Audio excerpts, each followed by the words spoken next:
청년의 본설교 들어가기 전에 오전 설교에 구약 사건을 쭉 이렇게 사건들을 훑어보면서 거의 성경으로만 이렇게 설교를 했는데, 성경에 나와 있는 사건만 가지고 설교를 했는데, 저도 이렇게 쭉 설교하면서 하나님이 태초부터 아담 때부터 이렇게 하셨지, 이런 하나님이시지 라고 저도 한번 설교하면서 되새겨 보니까 큰 은혜가 됐어요. 성경 때문에. 설교는 됐다 못하는데 그 말씀이 그렇게 은혜가 되더라고. 성경 말씀이.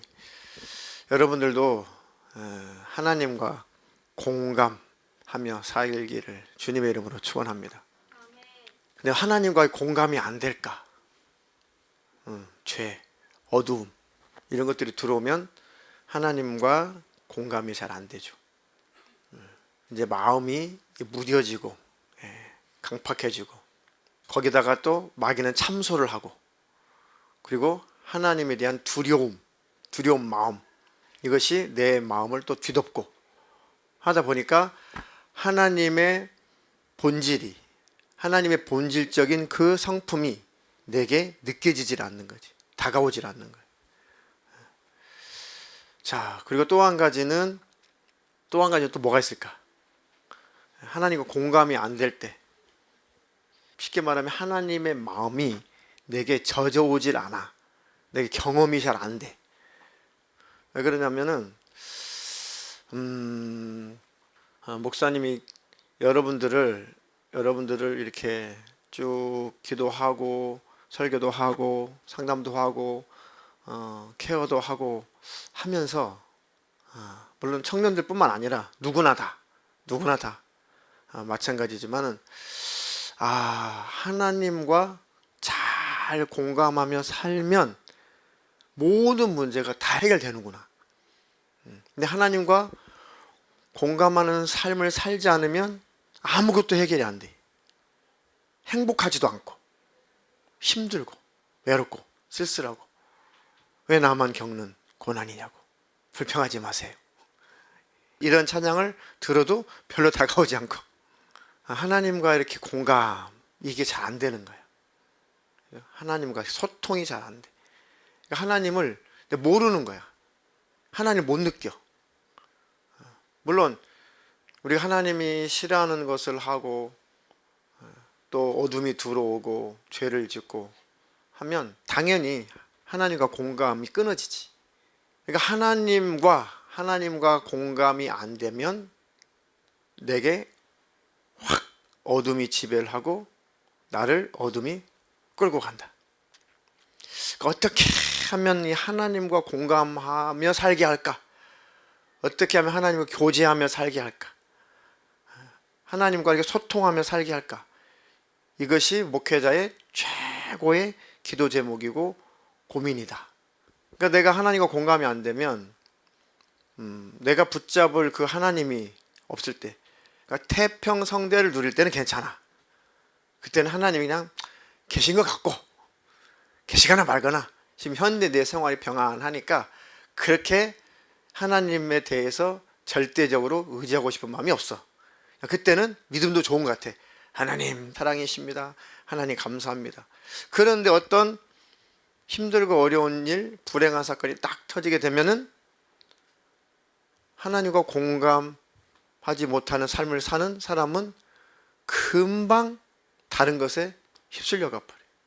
그 하나님을 찾지 않고, 하나님과 평소에 깊은 관계를 하지 못하고 또 그 관계가 또 희미하게 되면 어떤 일이 탁 닥쳐왔을 때 그나마 그 관계도 탁 깨져. 에이 모르겠다 이렇게. 그나마 희미한 하나님의 관계도 공격을 받으면, 마귀의 공격을 받으면, 내가 이길 힘이 없으면 그나마 그것도 스스로가 탁 깨뜨려 버려. 에이 됐다, 에이, 됐어, 에이 그만해 하면서 이제 하나님과 관계가 그나마 깨지게 되는 거예요. 그러면 진짜 주님이 나를 불러. 주님. 무슨 주님?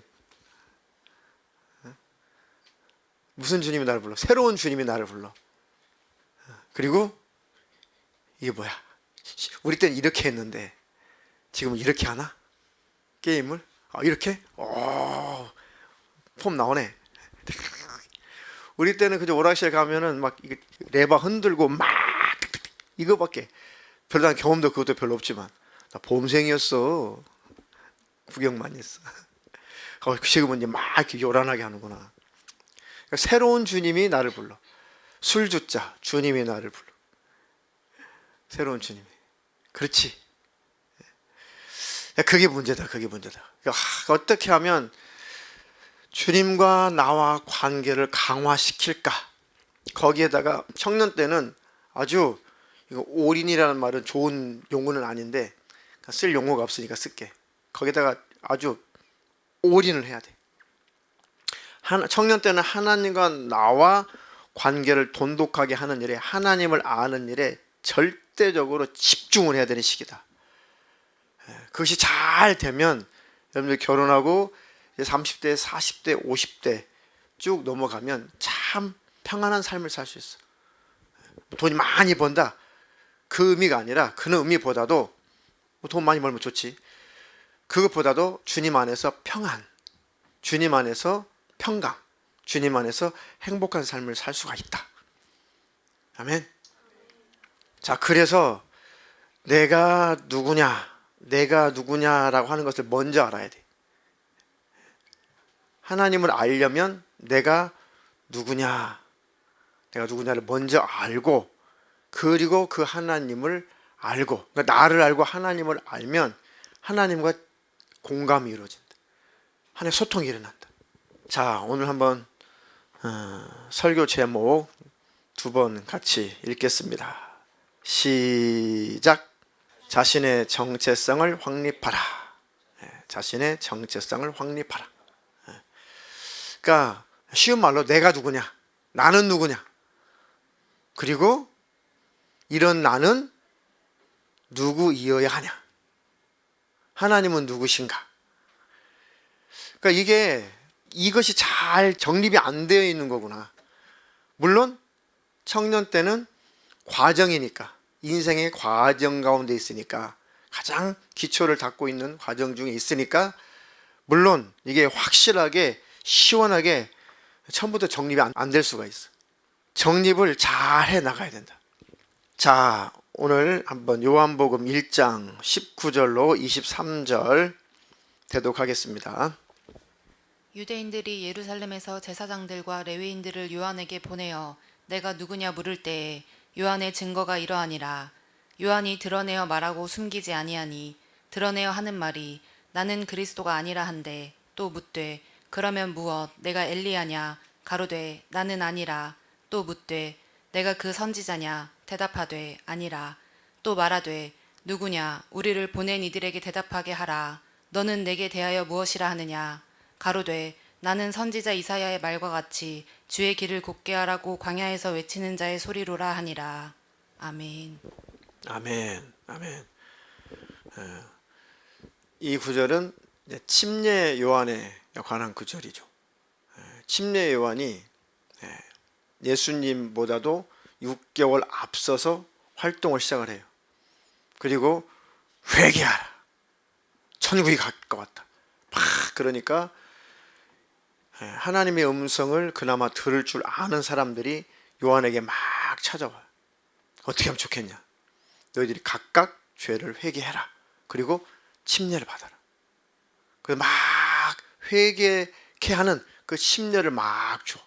그러니까 그 사람들은 자기의 정체성을 알고 있는 거예요.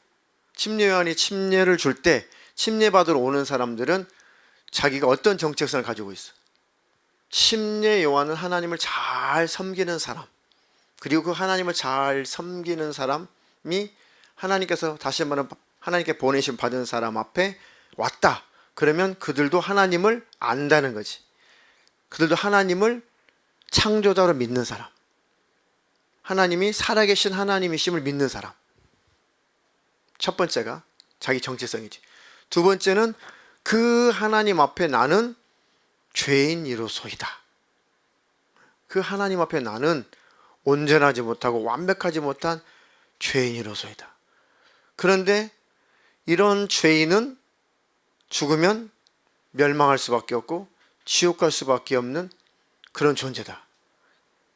그게 바로 지금 이 사람들이 지금 가지고 있는 자기의 정체성이야. 아, 나는 하나님이 창조하신 피조물인데, 그리고 하나님께서 원래 하나님의 형상대로 하나님의 모습대로 거룩한 모습으로 영광스럽게 인간을 만들었는데, 그 인간이 하나님을 배신하고 하나님을 떠나서 타락해서 깨져버린 인격을 가지고 살아왔단 말이죠. 그들 중에 있는 자기 자신, 그러니까 자기도 깨진 인격을 가지고 있는 사람, 타락한 인격을 가지고 있는 사람, 그리고 구원자가 나타나지 않으면, 하나님이 용서해 주지 않으면 어느 곳에 가도 죄의 문제가 해결이 되지 않고 지옥 갈 수밖에 없는 나는 그런 존재. 이게 첫 번째 인간이 가져야 될 정체성이다. 첫 번째. 그런데 그 정체성을 가지고 있기 때문에 하나님이 보낸 선지자의 목소리가 하나님의 목소리로 들려온 거지. 회개하라. 천국이 가까웠다. 그러니까 그들은 확실한 정체성을 갖고 있으니까 살고 싶어가지고 막 회개하는 침례를 받은 거지.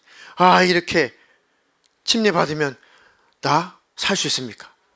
이렇게 침례 받으면 용서받을 수 있습니까? 침례 받으면 지옥 안 갈 수 있습니까? 침례 받으면 나 형벌에서 벗어날 수 있습니까?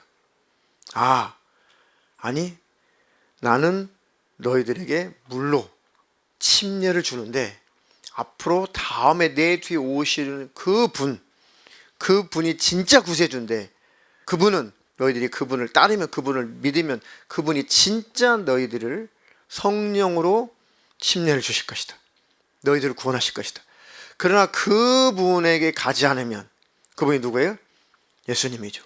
그 예수님께로, 그 구세주에게 너희들이 가지 않으면, 그를 믿지 않으면 불로 침례를 받을 것이다. 불침례 받을 거다. 지옥불로 들어갈 거다. 나는 그분을 소개하라고 하나님께서 보내신 바로 그다. 요한은 분명한 자기 정체성을 갖고 있어. 그러니까 우쭐하지 않고 교만하지 않죠. 이해가 돼요? 그랬더니 야, 죽었다 깨어나도 자기 자신을 모르는, 자기 정체성이 잘 성경적으로 확립이 안 된 그때 당시 유대교 지도자들 누가 있어? 대제사장, 뭐 랍비, 뭐 바리새인, 뭐 서기관, 뭐 이런 사람들, 뭐 장로, 이런 사람들. 이런 사람들은 그 침례 요한에게 그래. 당신이 누구요? 그러니까 와서, 아이고, 목소리 들어보니 하나님이 보내신 선지자 같은데, 하나님이 보내신 자 같은데, 어떻게 살 수 있겠습니까?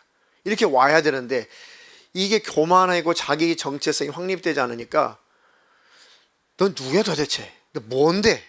네가 뭔데? 우리가 지도자인데 너는 뭐야 도대체? 넌 뭐 하는 거야 도대체? 네가 엘리야야? 네가 선지자야? 아, 말 좀 해봐. 못 알아들어. 그러니까 사람들을 보내서 침례 요한에게 답장을 요구하는 거지. 나는 이사야 선지자가 예언했던 바로 그다. 광야에 외치는 자의 소리가 있어 가로되. 그 나오죠? 이사야서에. 내가 바로 그 광야에서 외치는 자의 소리, 바로 그다. 그가 바로 나다. 나는 그 예언된 바로 그 소식을 전하러 온 바로 그 메신저다. 그렇게 침례 요한이 확실하게 자기가 누군가를 알아요. 그리고 그 사명을 딱 6개월 감당을 하면서 그때 당시 왕궁에도 바른 말을 해. 헤로드 왕에게도 당신이 어떻게 동생의 아내를 빼앗아서 동생을 죽이고 당신 아내로 삼을 수가 있습니까? 그것은 큰 죄입니다. 이렇게 막 왕한테도 거침없이 옳은 말을 해. 결국은 침례 요한이 목배임을 당하고 죽지. 그러니까 목숨이 아깝질 않은 거예요. 목숨이 끊기는 일에 두렵지 않는 거예요. 왜? 나는 하나님께서 시키는 일, 하나님께서 외치라고 하나님이 명령하신 그 말만, 그 소리만 하고 오면 된다. 그러니까 자기 정체성이 확실하니까 자기가 죽는 딱 6개월 동안 6개월 동안 사역을 해. 10년 딱 6개월 사역을 하면서 하여튼 모든 하나님이 지시한 모든 메시지를 다 전해. 목숨을 걸고.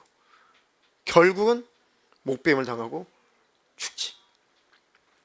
심리언이 어떻게 죽은 줄 알아? 어떤 사건으로 죽은 줄 알아? 헤로드 왕이 생일이 됐어.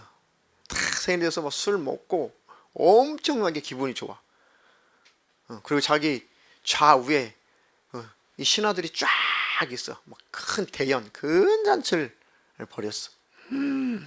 그때 자기가 동생을 죽이고 빼앗은 여자, 그냥 왕비겠지.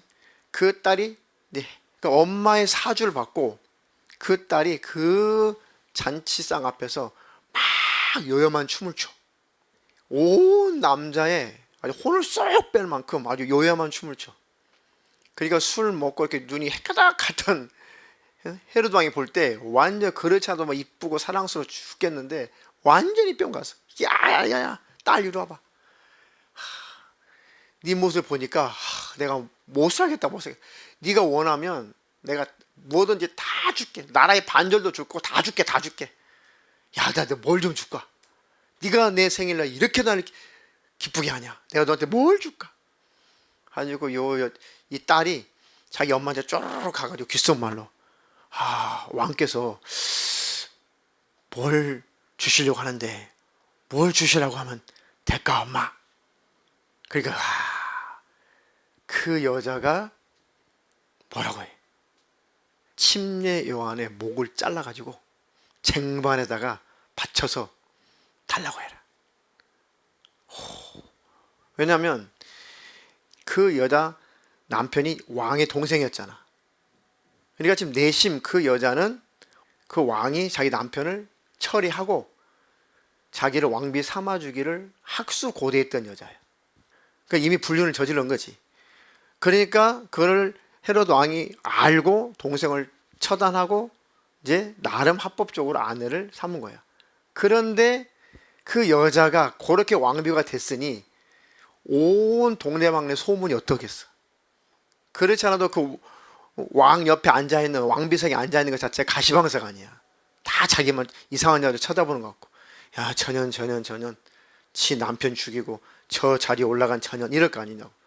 그렇지 않아도 막 자기가 미칠 것 같은 자기 존재감,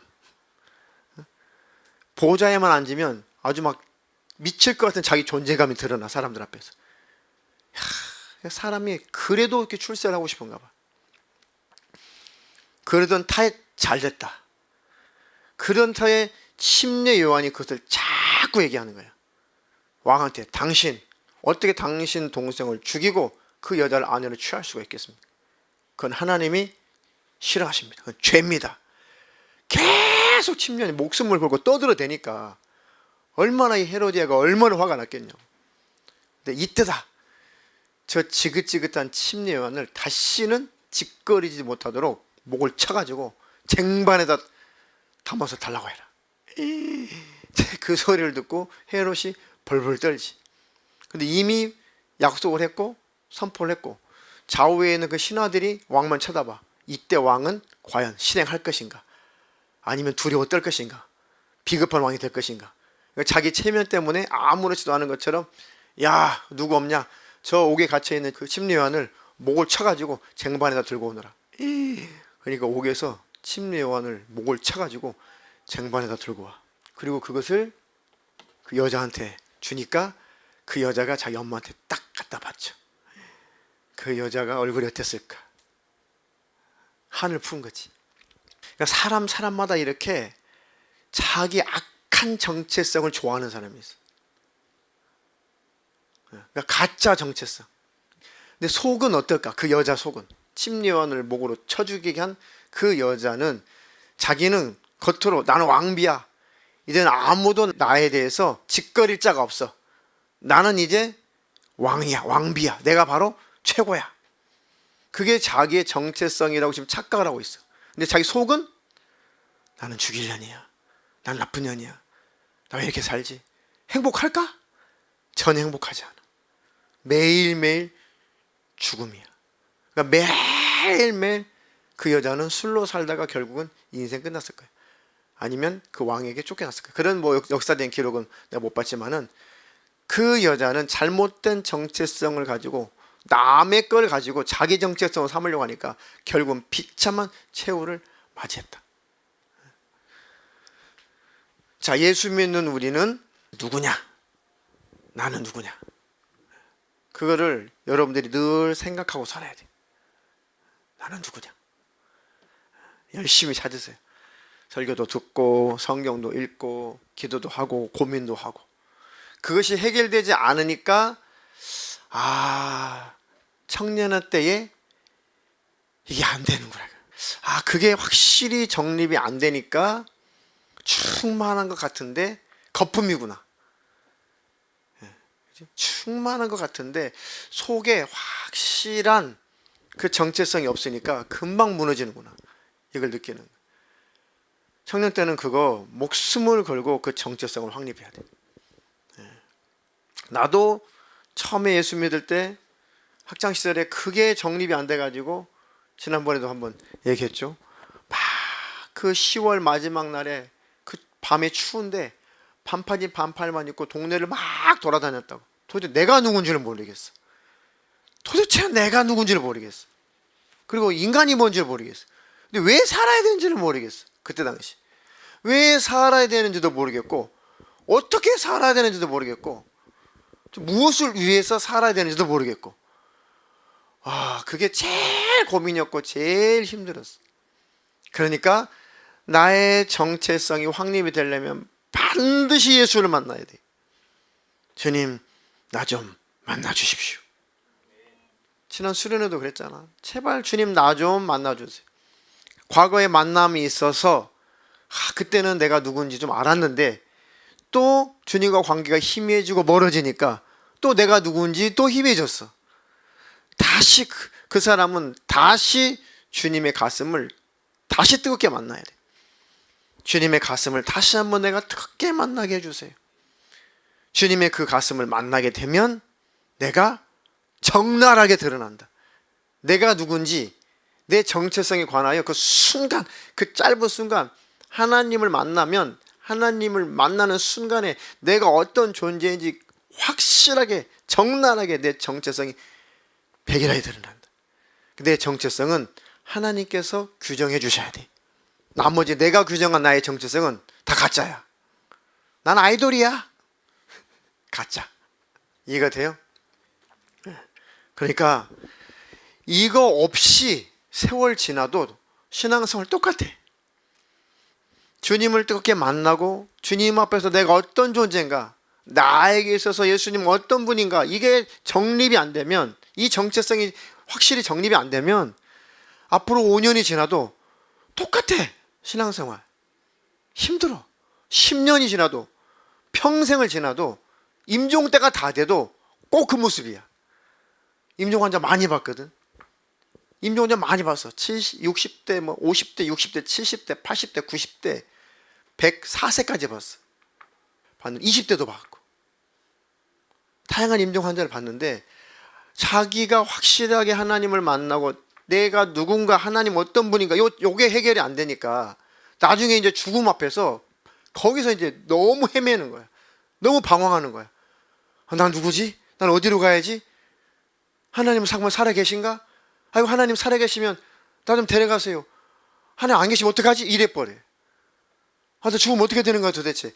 너무너무 당황하는 거야. 거 보세요. 그게 정립이 안 되니까 80이 되고 90이 되고 100세가 넘어가도 죽음 앞에서 그때 정립하려고 그래. 나 죽으면 어떻게 되지? 난 누구지? 하나님 계신가? 계시다고 많이 들었는데 평생 난 하나님하고 살았는데 진짜 그 하나님이 계신가? 하나님 나를 정말 자녀 삼아주셨나? 나 정말 천국 백성인가? 나 눈 딱 감으면 나 죽으면 내 영혼이 정말 천국에 들어가나? 난 그런 존재인가? 그게 희미하니까 죽음 앞에서 벌벌벌 부들부들 떠는 거야. 청년 때니까 죽음이 멀리 있는 것처럼 착각을 하니까 그게 급하지 않아서 그래, 마음이. 아니, 우리의 목숨은 내게 아니다. 하나님 것이다. 아멘.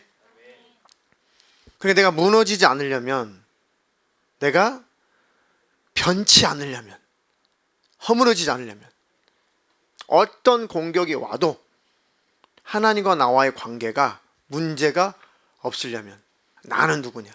확실한 정체성을 가져야 된다. 나의 정체성을 확실하게 정립시켜 주시고 정확하게 가르쳐 주실 분은 예수 그리스도밖에 없다. 아멘. 그래서 호세아 선지자도 여호와를 알라, 힘써 알라, 열심히 그 하나님을 찾아라. 나를 찾고 찾는 자가 나를 만나리라. 아멘. 청년의 때 다 차이가 있어요. 그 정체성이 많이 확립된 사람이 있고, 견고하게 확립된 사람이 있고, 아까 누가 대답한 것처럼 확립되어가는 사람이 있고, 아직은 뭐가 뭔지 희미한 사람이 있고, 청년의 때 천차만별이. 이제 시작한 사람, 지금 되어가는 사람, 희미한 사람, 뭔가 조금 알 것 같은 사람, 그 과정 가운데 있는 사람, 열심히 목사님도 중보기도 해줄 테니까 포기하지 말고, 넘어져도 세상 밖으로 넘어지지 말고 넘어져도 교회 안으로 넘어져라. 아멘. 가서 화가 나고 짜증나고 에이 술 한잔 그냥 뭐 누가 대판 싸우고 그러면 안 되는데, 연약해서 혹시 그랬다고 할지라도 교회 안으로 들어오라고. 교회 안에서 방황해. 교회 안에서 그것을 고민하라고. 세상 밖으로 나가면 아무리 고민해도 더 멀리 가지, 더 잘못된 답을 찾지 절대 올바른 답을 찾을 수 없다. 그러지 말아야 되는데, 혹시 여러분이 넘어졌다고 할지라도 교회 안으로 넘어져라. 주님 안에서 방황해라. 아멘. 그러면 반드시 하나님께서 해결해 주실 것이다. 그런 축복이 있기를 주님의 이름으로 축원합니다. 축원합니다. 자, 베드로전서 2장 9절로 11절. 오직 너희는 택하신 족속이요 왕같은 제사장들이요 거룩한 나라요 그의 소유된 백성이니 이는 너희를 어두운 데서 불러내어 그의 기이한 빛에 들어가게 하신 자의 아름다운 덕을 선전하게 하려 하심이라. 너희가 전에는 백성이 아니더니 이제는 하나님의 백성이요 전에는 긍휼을 얻지 못하였더니 이제는 긍휼을 얻은 자니라. 사랑하는 자들아, 나그네와 행인 같은 너희를 권하노니 영혼을 거스려 싸우는 육체의 정욕을 제어하라. 아멘. 아멘. 내가 처음 전도를 받고 이제 나를 전도해 주신 그분의 인도를 따라서 기도원이라고 하는 것을 처음 가봤어요. 그러니까 그분의 전도를 받아보니까 그분이 이제 아침 저녁으로 이제 막 예수님 얘기를 하고, 중학교 3학년 담임 선생님 아침에 예수님 얘기, 집에 돌아갈 때 이제 종례 시간에 이제 구약 얘기 이걸 막 해주시면서 계속 젖게 만드는 거예요. 하나님은 살아계시다. 하나님 살아계셔. 뭐 이런 스타일이 아니라 계속 하나님에 대해서 말씀하셔. 성경에 기록된 하나님은 이렇게 역사하셨다. 하나님은 이런 일을 하셨다. 신약의 예수님은 이런 일을 하셨다. 이런 분이시다. 자꾸 그렇게만 하셔. 그러니까 은근히 그 얘기를 들으니까 하나님은 이런 분이시구나. 예수님은 이런 분이시구나. 그렇구나. 조금씩 깨달아져. 그러고 나서 이제 여름방학이 됐고, 여름방학 때 그 선생님이 자기 교회 중고등부 수련회를 기도원으로 가는데 같이 갈 사람은 언제까지? 우리 교회로 모여라. 내 친구랑 동네 친구랑 같이 가가지고 그 버스를 타고 교회 가서 버스를 타고 모 기도원에 가서 집회를 참석을 했어요. 와, 그런데 뭐 그 기도원은 막 그 병고침의 역사가 뭐 엄청났던 거예요. 지금도 말하면 지금은 타락해가지고 내가 언급 안 하고 싶은데 그전에는 그래도 건전했어. 지금은 이단 중에 아주 이단 돼가지고 지금 말하고 싶지 않아. 근데 그때는 좀 건전했어. 그때는 헌금 걷는 것도 없고, 근데 넘쳤어 돈이. 왜? 은혜가 충만하니까 전 세계에서 전국에서 온 사람들이 막 곳곳에 헌금함을 이렇게 놨는데 거기다 헌금을 자원해서 하니까 밥도 공짜, 잠자는 것도 공짜, 다 공짜야. 그리고도 넘쳐. 헌금 시간 한 번도 없어. 그런 기도원이었다고. 왜? 너무너무 성령 역사가 강력하게 나타나니까. 근데 뭐 방은 뭐 이런 거 기본이고 그거는 끼워주지도 않아. 그러니까 뭐 어디 조금 아픈 거 고침받은 거는 간증 끼워주지도 않아. 아주 뭐 거의 말기암 환자 뭐 거의 죽었다 막 살아난 뭐 이런 사람이어야 간증 대열에 끼어서 간증 좀 하는 그런 기도였다고. 그런 것을 내 눈으로 목격을 하고 현장에서 막 암덩어리가 빠져나가는 걸 보고, 그리고 나서 하루 지나고 이틀 지났는데 그 이튿날 그 선생님이 이제 나한테 와가지고 딱 이렇게 물어봐. 성우야, 네, 뭘 좀 알겠냐? 그때 내가 좀 알아가고 있어요 그랬어요. 그러니까 아무리 이적을 보고 능력을 맛보고 불치병을 고치는 현장을 봐도 하나님의 그 가슴이 내 안에 안 들어오면, 하나님의 마음이 내 안에서 뜨겁게 경험이 안 되면 하나님은 살아계시는 게 확실한 것 같아요.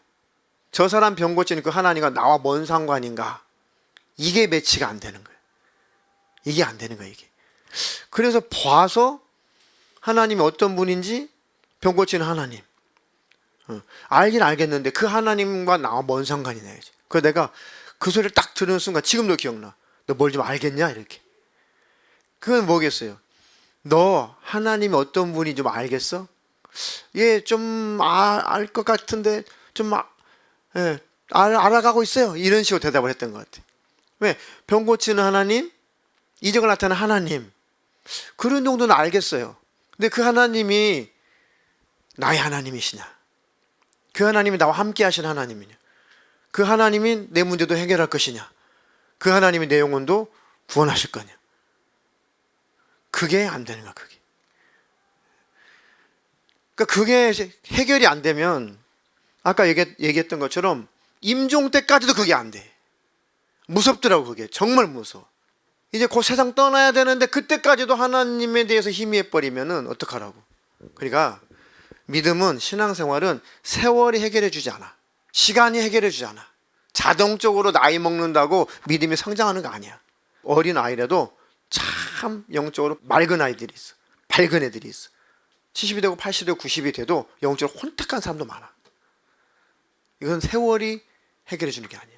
정말 여러분들이 하나님과 관계가 희미해져 있다면, 그리고 아직 하나님과 뚜렷한 관계 가져보지 못했다면 그것이 아주 목숨 걸고 기도할 기도 제목이다. 목사님도 경험해보니까 제일 그게 중요한 것 같아. 제일 그게 핵심 같아. 주님과 만남, 인격적인 만남. 아멘. 네. 그런 만남이 있었을지라도 그건 또 희미해지기 마련이야. 희미해져 있다면 다시 회복이 돼야 된다. 아멘. 그 나 자신의 정체성을 확실하게 확립하기를 주님의 이름으로 축원합니다. 확립이 되면 바로 이 말씀이 실감이 날 거예요.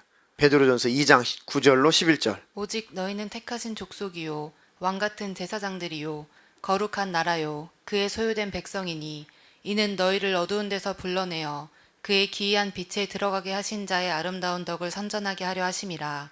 너희가 전에는 백성이 아니더니 이제는 하나님의 백성이요 전에는 긍휼을 얻지 못하였더니 이제는 긍휼을 얻은 자니라. 사랑하는 자들아 나그네와 행인 같은 너희를 권하노니 영혼을 거스려 싸우는 육체의 정욕을 제어하라. 아멘. 너희는 택하신 족속이요 왕 같은 제사장들이요 거룩한 나라요 그의 소유된 백성이니. 예수 믿고 거듭난 사람을 하나님께서 이렇게 인정하신다는 거예요. 동의하나요? 나는 하나님의 택하신 족속이에요. 나는 왕 같은 제사장이에요. 나는 거룩한 나라요. 나는 하나님의 소유된 하나님의 백성이에요. 아멘. 네. 그것이 확실하고 뚜렷하기를 주님의 이름으로 축원합니다.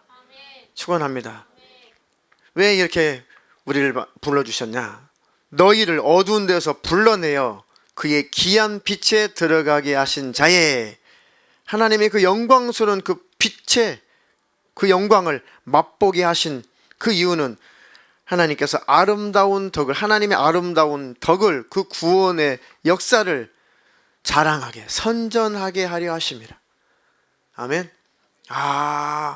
나는 하나님의 택하신 족속이고 왕같은 제사장이고 하나님의 나라고 하나님의 소유하신, 나는 하나님의 소유구나. 나는 그의 백성이구나. 나를 이렇게 하나님께서 나를 구원하신 것은 그 하나님의 아름다운 덕을 선전하며 살게 하시려고 나를 이렇게 구원하시고 나를 부르셨구나. 아멘.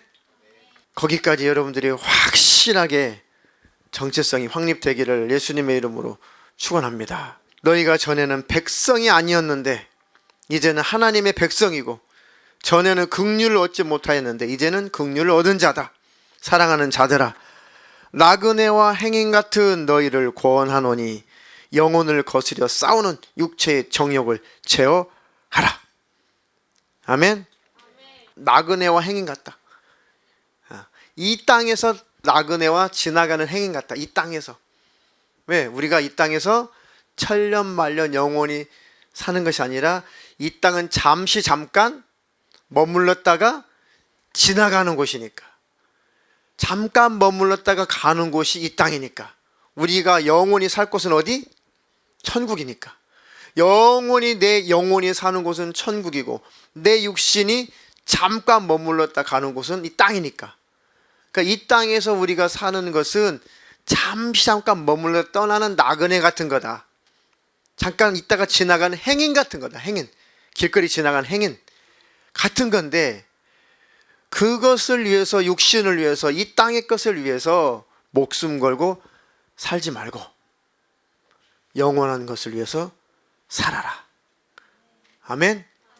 그것이 우리의 정체성이다. 이해가 되시면 아멘. 그래서 내 영혼을 멸망시키는 이 육체의 정욕을 제어해야 된다. 아멘. 청년 때는 이 육체의 소욕을, 이 육체의 정욕을 제어해야 돼. 제거하는 것과 제어하는 것과 뭐가 다를까? 육신의 소욕은 내게서 제거해야 돼. 육신의 소욕은 뭐야? 짜증, 시기, 질투, 증오, 미움, 음란, 더러운 것, 이것들은 내게서 제거해야지. 게임, 중독, 이런 것들은 내게서, 술, 담배 피우는 거, 이것은 내게서 제거해야 돼. 없애버려야 돼. 그래서 제어할 건 뭐예요? 조절한다네. 조절. 잘 가도록 제어해 주는 거야. 내가 제어할 것은 뭔가, 내게서 제거해야 될 것은 뭔가, 내게 제거할 것은 나를 죄짓게 만드는 요소를 제거해야 되는 것이고. 아멘.